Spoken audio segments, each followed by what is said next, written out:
ఈ ఏడాది ఏ వర్గం ప్రజల మీద విద్యుత్ ఛార్జీల భారం మోపలేదని APERC chairman justice CV Nagarjuna Reddy శుభవార్త తెలిపారు. రైతులకు నాణ్యమైన ఉచిత విద్యుత్తును రాష్ట్ర ప్రభుత్వం అందిస్తుందని ఆయన వివరించారు. స్మార్ట్ మీటర్ల ఏర్పాటు వలన రైతులకు ఎటువంటి నష్టమూ లేదని అంటున్న జస్టిస్ నాగార్జునరెడ్డితో మా ప్రతినిధి Naidu face to face.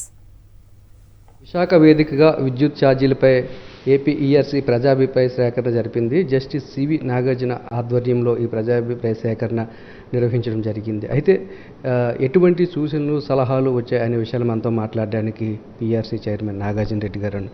Sir, 4 రోజుల పాటు ఇక్కడ ప్రజాభిప్రాయ సేకరణ నిర్వహించారు ఆన్లైన్లో. ఏ విధంగా ప్రజల నుండి సలహాలు కానీ సూచనలు కానీ వచ్చేసారు?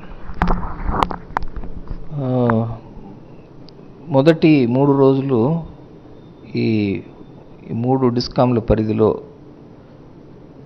డిస్కామ్లకు సంబంధించిన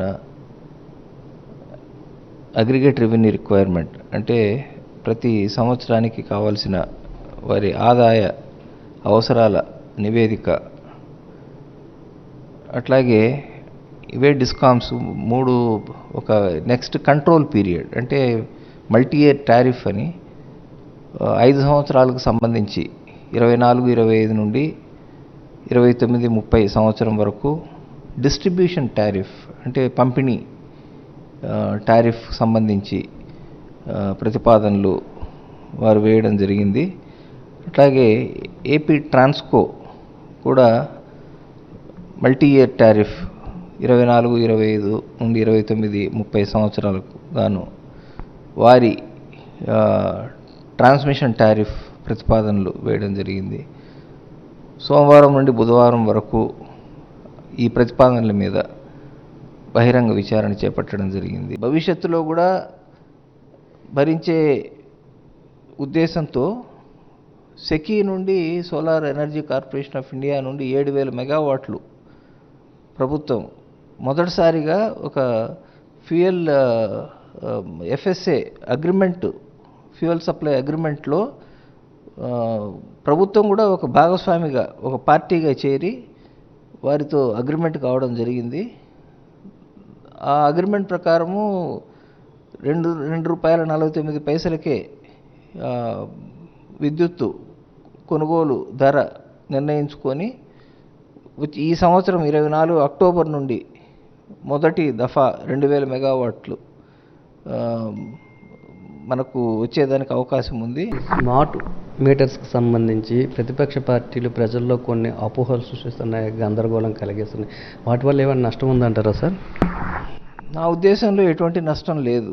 ఎందుకంటే విద్యుత్ చట్టం 2003 ప్రకారము సెక్షన్ 55 ప్రకారం ఈ సప్లై చేసిన ప్రతి యూనిట్ విద్యుత్తును మీటర్ ద్వారా మెజర్ చేసి సప్లై చేయాల్సిన బాధ్యత ప్రతి లైసెన్సీ మీద ఉంటుంది.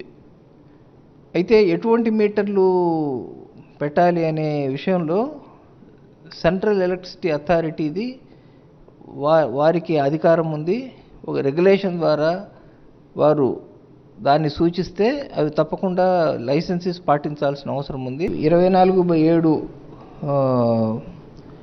విద్యుత్ సరఫరాలో భాగంగా గ్రామాలకు 3 ఫేజ్ సౌకర్యం కల్పించేందుకు ఇప్పుడు నెట్వర్క్ ఎక్స్పాండ్ చేస్తున్నారు. అది ఆర్డీఎస్ఎస్ స్కీమ్ ద్వారా దాదాపు 1 సంవత్సరం లోపల ఇది పూర్తయ్యే అవకాశం ఉంది.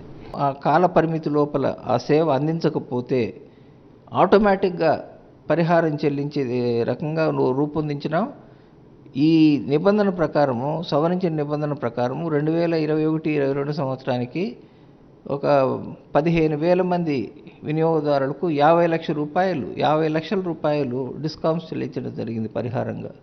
ఇది కూడా ఒక వినియోగదారులకు సేవ చేసే క్రమంలో ఇది ఒక గొప్ప మార్పు. ఛార్జీల పేరుతో ప్రజల మీద విపరీతమైన భారం వేస్తున్నారంటూ ప్రతిపక్ష పార్టీలు విమర్శలు చేస్తున్నాయి. అందులో ఎంతవరకు వాస్తవం ఉందని మీరు అనుకుంటున్నారు? నా ఉద్దేశంలో ఎటువంటి వాస్తవం లేదు. ఎందుకంటే ఈ ట్రూ అప్ అనేది ఈనాటిది కాదు. మొట్టమొదట్లో ఎలక్ట్రిసిటీ బోర్డు ఉన్నప్పుడు ఆ బోర్డులో ఫ్యూయల్ కాస్ట్ అడ్జస్ట్మెంట్ ఛార్జెస్ అని ఎవరితో సంప్రదింపులు లేకుండా బోర్డు దాన్ని ఇంక్లూడ్ చేసేది. ట్రూ అప్ ఛార్జీల పేరుతో ప్రజల మీద భారం వేస్తున్నామనే మాటలో ఏమాత్రం వాస్తవం లేదని సివి నాగార్జున రెడ్డి గారు చెప్తున్నారు. కెమెరామెన్ శంకర్తో నాయుడు, విశాఖపట్నం నుంచి.